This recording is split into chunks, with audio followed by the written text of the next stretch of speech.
Hari ini aku mau kembali bercerita tentang kisah perjalanan seorang anak manusia.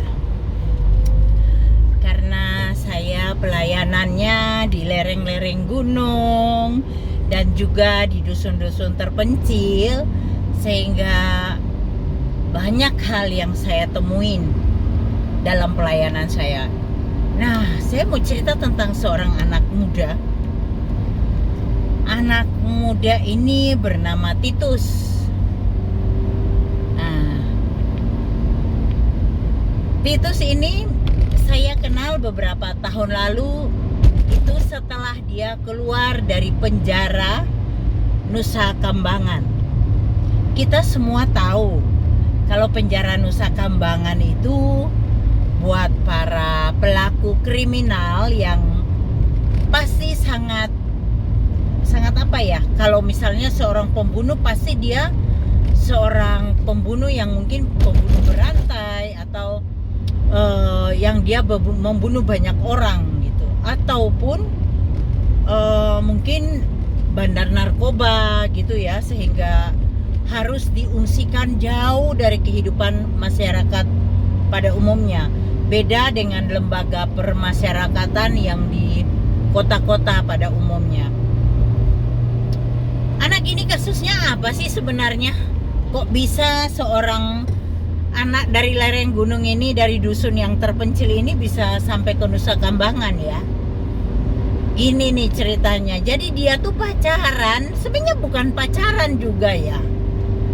Dia itu ngobrol sama cewek, seorang anak gadis dari agama seberang.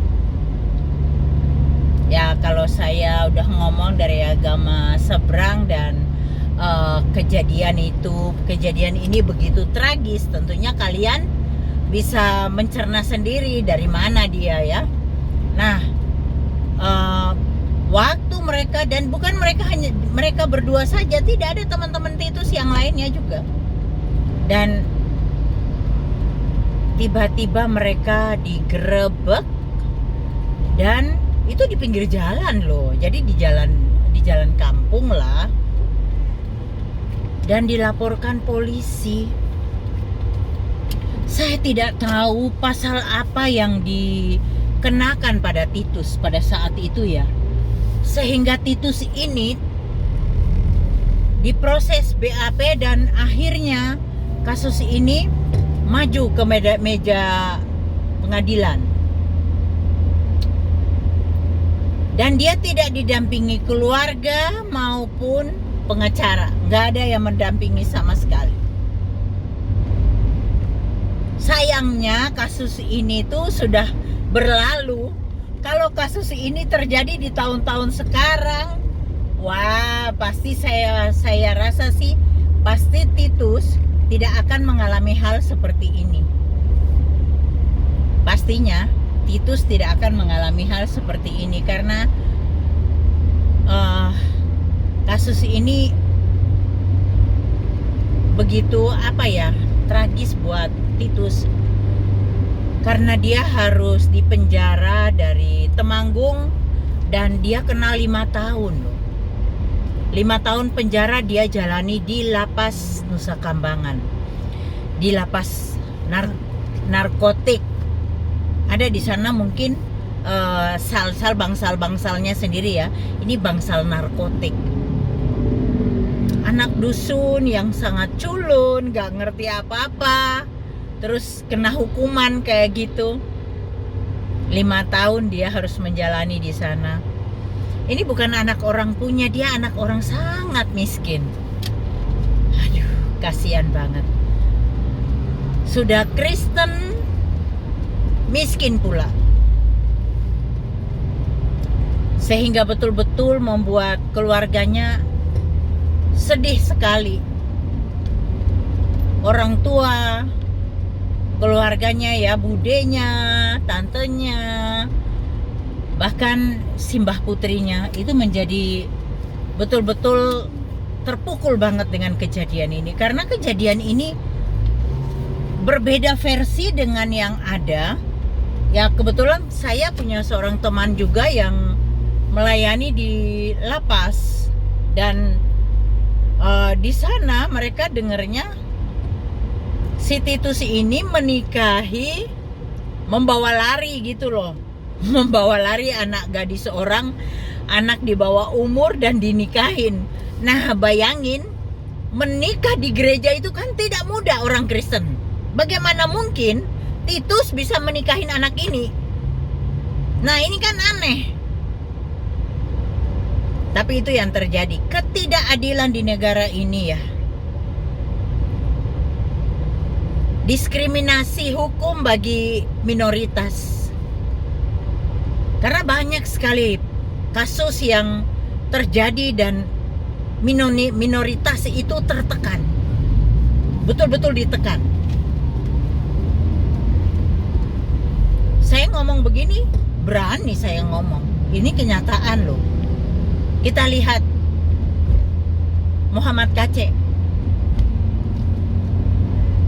Bagaimana sekarang orang yang kasih makan tai dia?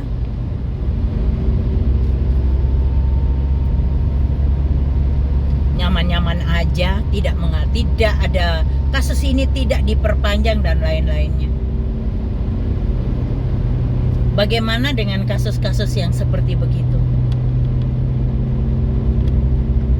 Banyak hal ketimpangan hukum yang terjadi.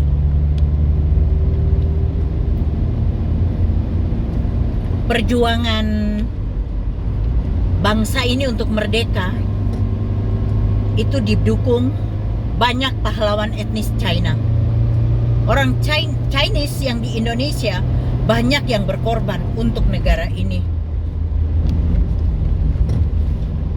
Banyak orang Kristen yang berjuang untuk negeri ini. Tapi seakan-akan jasa mereka itu tidak ada artinya apa-apa. Tidak ada keadilan sama sekali. Aku berharap presiden yang baru nanti, Pak Prabowo dengan Mas Gibran, bisa merubah situasi kondisi yang ada di negara ini, terutama tentang SARA. Karena kasus-kasus SARA masih terus terjadi. Nanti saya akan cerita lagi besok bagaimana Tuhan membela orang-orang Kristen di satu dusun. Di dusunnya Titus. Nanti besok saya cerita lagi ya.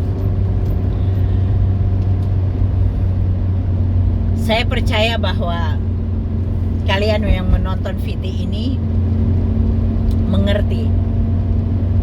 Kita minoritas. Kita seakan-akan tidak punya hak hidup. Seakan-akan kita tidak punya hak apapun di negara ini. Kita semua pasti punya harapan ada di pundak Pak Prabowo dan Mas Gibran, supaya negara kita bisa maju seperti negara-negara lainnya. Sampai jumpa di cerita kisah perjalanan hidup seorang anak manusia di kisah yang berikutnya. Tuhan Yesus memberkati.